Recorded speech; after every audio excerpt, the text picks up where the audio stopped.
สวัสดีครับทุกคนเดี๋ยวจะพามาเดินตลาดสดในเขื่อนไฟฟ้าพลังน้ำหลวงพระบางตลาดสดเจ้าขายผักถ้ามีผักขายนะครับนี่ก็มันแก่บกบัว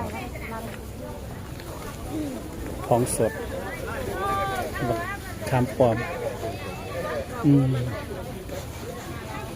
มันมีแนวไปเห็ดกินนี่แหล้วอยู่นี่มันจะใกล้ซ้ำตัวมีกุ้งมีปลา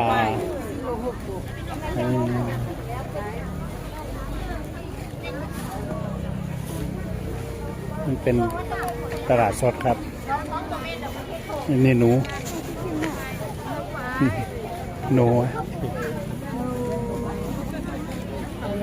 ไก่เจ้าอันเขียวๆนะอะไรอ่ะ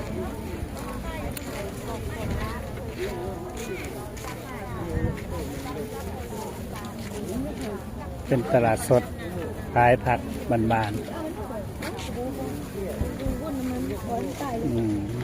ส่ง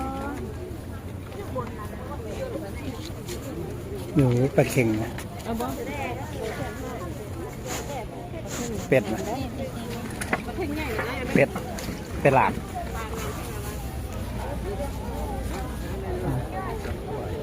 เขาจะกระปลูกผักมาขายเองปลูกเขาจะกระปลูกผักน้ำเจ้านี่แหละข้าวโพดอย่างคือยังข้าวโพดอย่างคือผักเงาเอาคือว่าปีกล้วยทำไมโอ้ยมาข้าวโพดไหมปีกล้วยอย่างเอาน้ำมูหูเนาะเห็นจากกล้วยมาคือว่าเลยอันนั้นกับปีอยู่เดินกล้วยตั้งเนาะแน่นมะกล้วยอย่างมาฮะ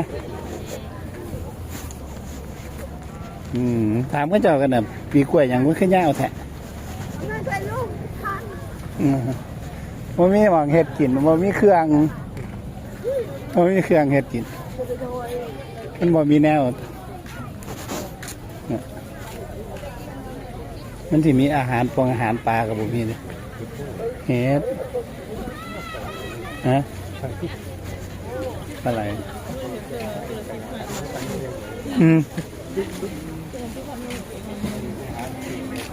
แม่นปะคือหนึ่งข